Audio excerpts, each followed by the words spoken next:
নমস্কার বন্ধুরা, সুধা ভিলেজ ব্লগে আপনাদের সবাইকে স্বাগত। আবার একটা নতুন ব্লগ নিয়ে চলে এলাম। আপনারা আমার সঙ্গে থাকুন আর শুরু থেকে শেষ পর্যন্ত ব্লগটা দেখতে থাকুন।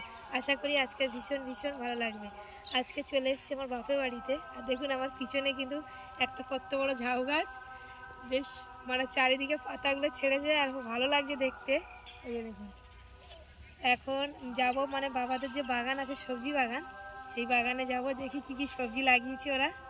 চলুন তাহলে আপনারা আমার সঙ্গে। তো এই যে বাগানের ভিতরে আমি ঢুকে গেছি একদম, আর কি কি সবজি আছে আপনাদের একটু ঘুরিয়ে আমি দেখাবো। তো এখানে আছে লাল শাক, এই যে দেখুন কি সুন্দর হয়েছে শাকগুলো। দেখুন একদম শাকগুলো কিন্তু পুরো একদম নরম আর একদম সবাই কিন্তু কচি, আর এগুলো কিন্তু সার দেওয়া নেই, পুরো বিনা সারের শাক। খুব সুন্দর শাকগুলো হয়েছে পুরো, মানে এগুলো লাল নোটে বলে, এগুলো লাল নোটে শাক। দেখুন ওই সাইডটা কিন্তু মূলো গাছ, আর মূলো শাক কিন্তু একদম সবাই কিন্তু বেরিয়েছে, বেশি দিন হয়নি। আর এই শাকগুলো কিন্তু খেতে বেশ ভালোই লাগে। আর এই দিকটা আছে ধনে পাতা। এই যে দেখুন ধনে পাতাগুলো একটু পাতলা পাতলা হয়ে গেছে, কিন্তু পাতলা পাতলা হলে কি হবে, ভালোই হবে কিন্তু। আর বেশি ঘন হলে কিন্তু গাছগুলো ভালো হয় না। আর এবার এই দিকটায় বিটকপি গাছ আছে। দেখুন এদিকে কিন্তু এই যে বিট গাছগুলো, এদিকে একটু গাছগুলো পাতলা পাতলা হয়েছে। এইখানটা কিন্তু পেঁয়াজ গাছ দিয়েছে, আর এই যে ছোট ছোট কিন্তু সবে মানে হয়েছে গাছগুলো। আবার বড় হলে আবার এক সময় আবার এসে আপনাদের দেখাবো। মানে বাগানটার মধ্যে সব রকম গাছ দিয়েছে। দেখুন এইগুলো কিন্তু ওলকপি গাছ, সবে মানে ওলকপি বসেছে, ছোট ছোট ধরেছে, খুব সুন্দর মানে হয়েছে গাছগুলো, এত সুন্দর হয়েছে। আর জল দিয়েছে তো আরও ভালো লাগছে। আর এই দিকটা আছে বেগুন গাছ। দেখুন এটা কিন্তু গাজর গাছ, একদম ধনে পাতা শাকের মতো লাগছে কিন্তু দেখতে, কিন্তু এটা কিন্তু গাজর, বেশ ছোট ছোট। আর ওই দিকটা এই যে বিট গাছ আছে কিছু, তারপরে আছে বিমস গাছগুলো দেখুন কি সুন্দর হয়েছে। এই যে দেখুন এত সুন্দর হয়েছে, কিন্তু পাতাতে যে পোকা এসছে, ওষুধ দেবে, ওষুধ দিলে কিন্তু আর গাছগুলো কিন্তু পোকা আর থাকবে না। দেখুন এইগুলো এই যে বেগুন গাছ, আর এইগুলো কিন্তু এই যে শীতের সময় যে বেগুনগুলো হয় জলেশ্বরী, সেই বেগুন। এই গাছগুলো অনেক বড় বড় হয়, আর বেগুনগুলো কিন্তু লম্বা লম্বা হবে। দেখুন এই দিকটা কিন্তু টমেটো গাছ, অনেকগুলোই হয়েছে, কিন্তু গাছগুলো অনেক কিছুই লাগিয়েছে। তো এবার যখন ফল ধরবে আবার আপনাদের সঙ্গে আবার একদিন এসে শেয়ার করব। দেখুন এইগুলো কিন্তু রাঙা আলু গাছ, আর এই রাঙা আলু ঠিক একদম কলমি শাকের মতো কিন্তু পাতাগুলো দেখতে। এই শাকগুলো কিন্তু খেতে বেশি ভালো লাগে নাকি ভাজা খায়, আমি কোনোদিন খাইনি। তো আমার মা বলে যে ভাজা নাকি ভালো লাগে, ভাবছি একদিন বানিয়ে খাবো।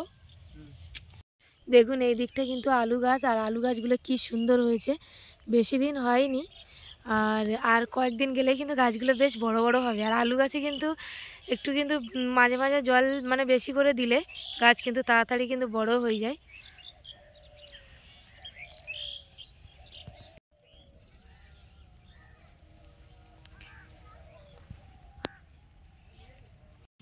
তো এই যে শাকগুলো আমি তুলে বাড়িতে নিয়ে যাব, নিয়ে গিয়ে রান্না করব। আর এই যে আমি তুলছি শাক। তো এই যে দাদারা ফিশারি ছেড়ছে, একটু ফিশারির দিকে যাব, দেখে ওদের কি মাছ হচ্ছে দেখে তারপর বাড়িতে যাব। দেখুন এই যে ফিশারি কিন্তু ছেঁচা হয়ে গেছে, আর ওই যে মাছ ধরছে।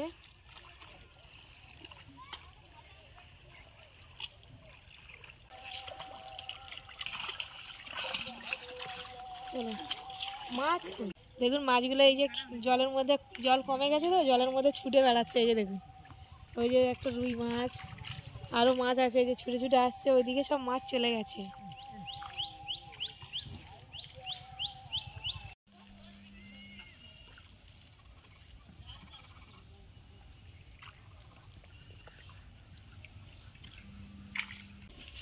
দেখুন এই যে বাগানে কিন্তু লাল শাক তুলে নিয়েছি, একদম কিন্তু টাটকা ফ্রেশ শাকটা, পুরো একদম পোকা নেই।